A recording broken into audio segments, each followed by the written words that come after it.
Hi, I'm Alex. Welcome back to NOCD's channel.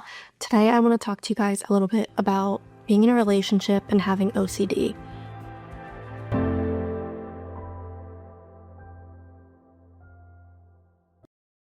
This can work for a romantic relationship or just like a platonic one. OCD can show up in a lot of different ways, and we have to remember that we are not the only one who is affected by OCD, but our partner, our friends, our family all can be impacted by our OCD, and that can be a hard pill to swallow. So I just want to talk about my experience a little bit and how I've managed to have a successful relationship even while having OCD. In the beginning, it was not always like it is now. It was really bad, and a lot of our relationship was me confessing, asking for reassurance all the time, and it got to a point where it was really exhausting for my partner because hearing all of these thoughts and confessions and reassurance can just be really exhausting, constantly having to validate and reassure someone. And so I ended up going to exposure therapy, and that's kind of how my relationship got better because I used the tools that I learned there and I implemented it into my relationship. So the first thing is important to educate your partner on OCD because so many people don't even know what OCD is, or they have the view of the stigmatized one that people think it is. Oh, it's just being clean and tidy. But we know, and you know if you're here, that OCD is so much more than that. So I really recommend kindly educating them. So for me, I told my partner that it wasn't just anxiety. It was more than that. I had intrusive thoughts. I had thoughts that made me want to, do things, to confess, to ask for reassurance. And I had to let him know what it was. So there was many, many hours spent of me telling him my experience, what it was, and how it showed up for me. Another thing is to set boundaries with your partner.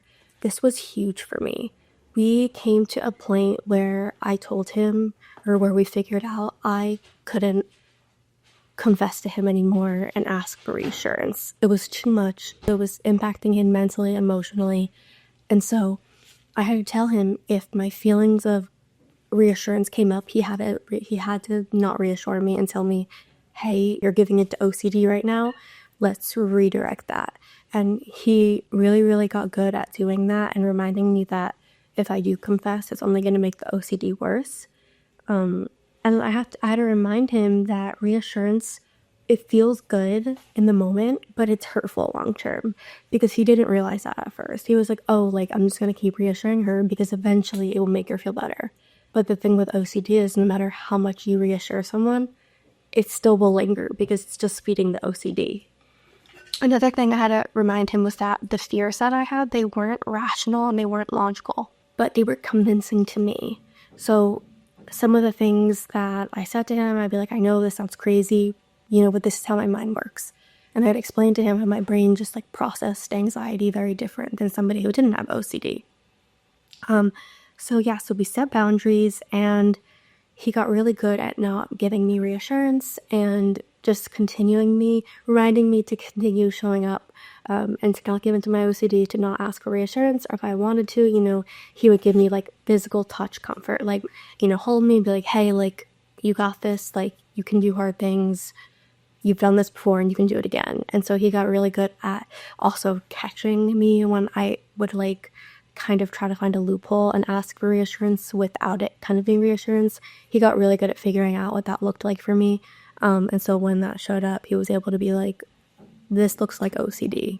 And sometimes he's better at identifying it than I am. He can tell, because when I have an OCD flare up, I tend to shut down, and I don't want to talk to anyone. I want to be quiet. I want to escape. I just want to hide under my bed.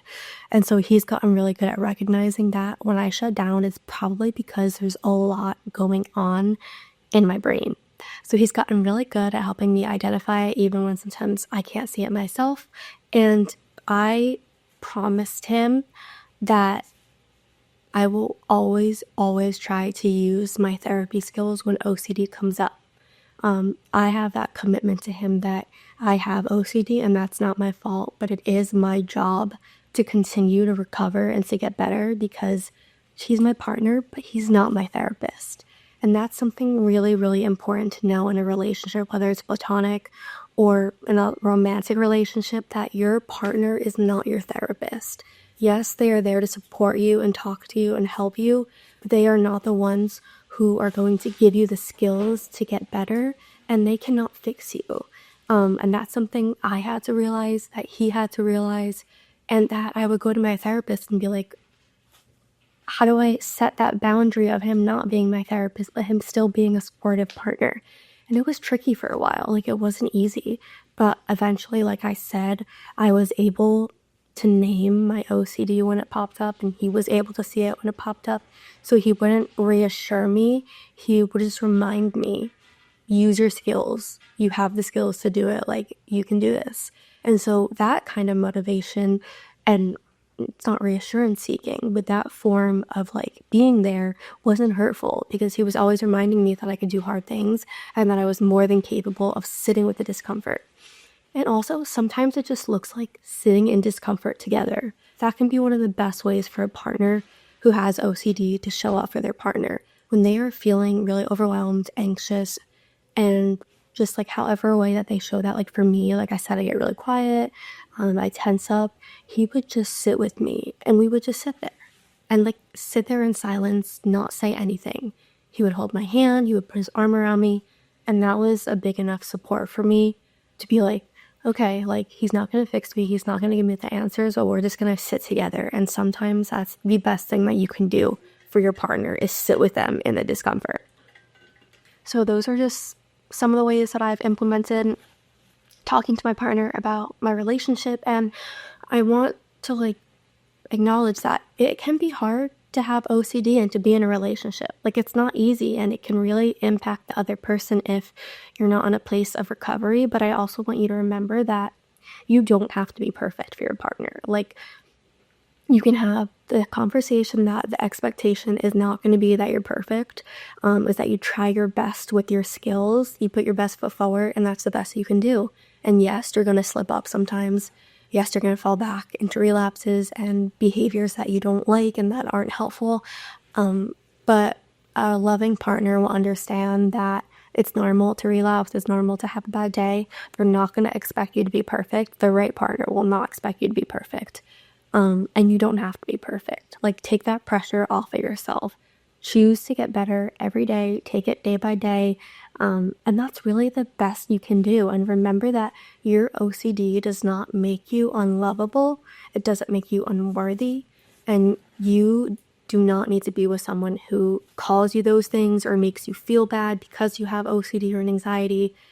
I promise you, there is somebody out there who will love you despite your mental health. It doesn't matter if you have OCD, anxiety, depression. There is somebody out there who will look past that and be like, hey, that's something you struggle with, but it's not who you are. And I will sit with you, and I'll go on this journey with you. And you know, that requires a lot of patience, especially on the partner's end, because this might be very new to them and they might not understand anxiety. And no matter how much you explain it to them, it could still, you know, be hard to understand if you don't experience it yourself. So just remember that for yourself, that your partner is not a therapist. They are not trained. They don't like know how to do the stuff that ERP and therapists know how to do. So don't put that pressure on them. Remind them that they'll meet you where you are, and that's pretty much the best thing that you can do in a relationship, is just meet where the other person is and walk through it together. I hope that was helpful. I hope some of these tips helped you navigate your relationship with your partner or with a family member, whatever. It all goes for every kind of relationship. So remember to be kind to yourself. Don't have the expectation that your partner is your therapist. Have the expectation that they'll meet you where they are. Those are kind of my summary of tips that I will give you.